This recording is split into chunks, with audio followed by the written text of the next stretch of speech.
अर्पिता की शादी राकेश से तय होती है, जो एक सरकारी नौकरी करता था। अरे चाची, अर्पिता इतनी सुंदर, पढ़ी लिखी और मॉडर्न लड़की है, फिर कहाँ आप इसकी शादी ऐसे घर में कर रही हैं? अरे लड़का सरकारी नौकरी करता है, इंजीनियर है, खूब कमाता है, खूब मेहनत की है लड़के ने इस नौकरी के लिए।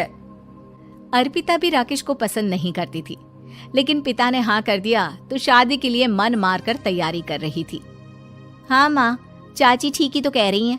पता है मेरी सहेलियों के पति कितने मॉडर्न हैं। अरे देख बेटा, तू मॉडर्न है ना, वो पढ़ने लिखने वाला गांव का होनहार लड़का है, तू जैसा रखेगी रहेगा। अब तक कोई उसकी केयर करने वाला नहीं था, है तो सिर्फ एक भाई भाभी, और माँ पिता तो गांव में ही रहते हैं। अर्पिता का मुंह बन जाता है।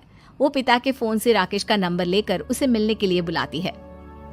आज तो मैं उसे साफ साफ मना कर दूंगी, मुझे नहीं करनी शादी। शक्ल देखी है ना, कपड़े पहनने का तरीका है ना बोलने का। अर्पिता राकेश से मिलने जाती है। अब क्या हो गया, आपने मुझे अर्जेंट मिलने को बुलाया, सब ठीक तो है ना? हाँ सब ठीक है, पर मैं आपसे कुछ कहना चाहती हूँ। आप ना इस शादी से मना कर दे। राकेश की आंखें अर्पिता की इस बात से लाल हो जाती है। वो रोंदे गले से कहता है, लेकिन शादी की सारी तैयारियां हो गई हैं। मैंने आपके साथ एक अच्छे भविष्य का सपना भी देख लिया है। ऐसा मत करिए प्लीज। माँ पिता के अलावा मैंने किसी को दिल से अपना माना है तो वो आप ही है। देखिए, मुझे आपसे कोई समस्या नहीं है, लेकिन आप मेरे जैसे नहीं हैं। मैं मॉडर्न लड़की और आप। मैं आपसे वादा करता हूँ, जब तक आपके लायक नहीं बन जाता मैं कभी आपसे बीवी का हक नहीं मांगूंगा। अर्पिता राकेश का प्यार देखकर पिघल जाती है और शादी के लिए हाँ कर देती है। दोनों की शादी हो जाती है, लेकिन शादी के बाद राकेश की भाभी, जो कि पूरी की पूरी देहाती थी। ए राकेश, उठ, जब पानी भर कर ला, और तेरी बीवी को बोल के चूल्हा लगा दिया है, रोटी बना ले। क्या है ये सब? और तुम्हारी भाभी इस तरह चिल्ला क्यों रही है? क्या करूं, भाभी ही खाना बनाती है और मुझे पढ़ने के लिए इस घर में रखा, तो मैं घर का सारा काम कर देता हूँ। अब तुम आ गई हो, अपने तरीके से देख लो। ये मकान तो तुम्हारे पापा ने बनवाया था ना, शहर में, ताकि बेटा पढ़ाई कर सके। हाँ, पर भाभी ही पूरे घर में रहती है। ठीक है, देखो अब। अर्पिता बाहर जाती है। सूट पहनी अर्पिता को देखकर जेठानी का पारा हाई हो जाता है। ए शहर की हीरोइन, यहाँ ना चलेगा ये सब, समझी? साड़ी पहनो, साड़ी। वो नारंगी वाली निकाले हैं तुम्हारे लिए, जिसमें हरे रंग का फूल बना है, और सीधे पहुंचो रसोई में। मेरे आगे नहीं चलेगा ये सूट बूट का नाटक, समझी? देखिए भाभी, आप बड़ी हैं, आपने राकेश की पढ़ाई में मदद की, लेकिन ये मकान इनके पिताजी का है, तो मैं अपना पोर्शन अलग कर रही हूँ। मैं आज से आपके साथ नहीं रहूंगी। जेठानी का तो मानो पारा ही हाई हो जाता है। और आज तो कैसे नहीं रहेगी? हाँ, और कौन बोला कि राकेश अलग हो जाएगा? वो अपने भाई के बिना नहीं रहता। आज देखिए तो, देखिए कल के आई छोरी क्या बोल रही है। राकेश के साथ बात हो गई है, मैंने ऊपर का हिस्सा राकेश को दे दिया है, उसकी अपनी जिंदगी शुरू हो रही है, तो अच्छा है ना कि अब रसोई भी अलग हो जाए। अर्पिता राकेश की ओर फक्र से देखती है कि उसने अर्पिता के लिए स्टैंड लिया। अर्पिता बाजार में जाकर सारा रसोई का सामान ले आती है।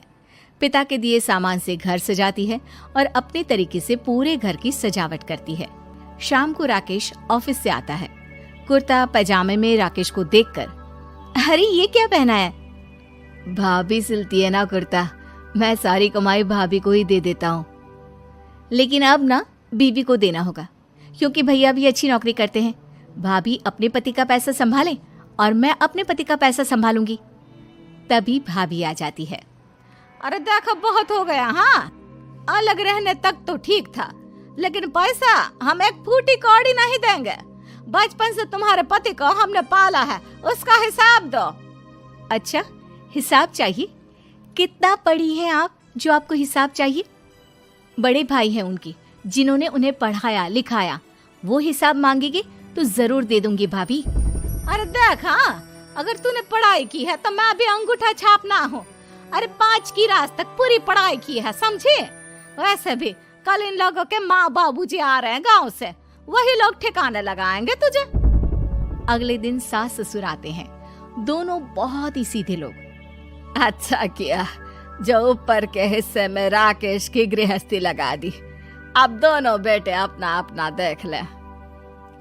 छोटी बहू कहाँ है? अरे बहुत ही चालाक है माँ जी, ऐसी जबान चलाती है जैसे दर्जी कैंची चलाता है। वैसे बहू तुम भी कम नहीं थी। और सुनाओ। तभी छोटी बहू सास ससुर के पैर छूकर उन लोगों को चाय और नाश्ता देती है। माँ जी, आप थक गई होंगी, मैं खाना लगा देती हूँ, ऊपर आ जाइए चाय पीकर। अरे बस बस यही रहेंगे वो, क्योंकि बड़ी बहू मैं हूँ। हमेशा से इनके माँ बाबूजी मेरे पास ही आए हैं। चलिए माँ जी, आप ना किचन में खाना बनाइए, मैं जरा बाजार होकर आती हूँ और फिर साथ में खाना खाते हैं। जेठानी बाजार निकल जाती है और सास ससुर बेचारे घर पर अकेले। फिर दोपहर को, माँ जी, मैंने आप सभी के लिए खाना बनाया है। माना मैं छोटी हूँ, लेकिन अच्छा लगेगा अगर आप लोग मेरे साथ रहें। वैसे भी यहाँ है कौन बेटा, चलो ऊपर राकेश के पास ही चलते हैं। सास ससुर दोपहर का खाना खाकर वहीं आराम करने लगते हैं कि जेठानी आ जाती है। अरे वाह, ये तो वही बात हुई ना, कल की आई को पूरा परिवार और हम अकेले के अकेले। भाभी देखिए, परिवार में प्यार से रहा जाता है, ना कि चालाकी से। अम्मा खाना कैसे बनाती, पहले ही गांव से थक कर आई हैं। हाय रे दया, तो मैं का बाजार से ऐस करके आ रही हूँ। अरे भूख के मारे मेरा सर दर्द हो रहा है, पर यहाँ मेरी फिक्र कौन करेगा। अरे तो किचन में खाना है, लगा देती हूँ मैं भाभी। बड़ी बैठकर खाना खाती है और शाम को जब राकेश घर आता है। अरे राकेश, तू तो पूरा हीरो लग रहा है इन कपड़ों में। ऐसे कपड़े पहले क्यों नहीं पहनता था? राकेश बीबी की तरफ देखता है और फिर कहता है, माँ पहले पहनाने वाली नहीं थी ना।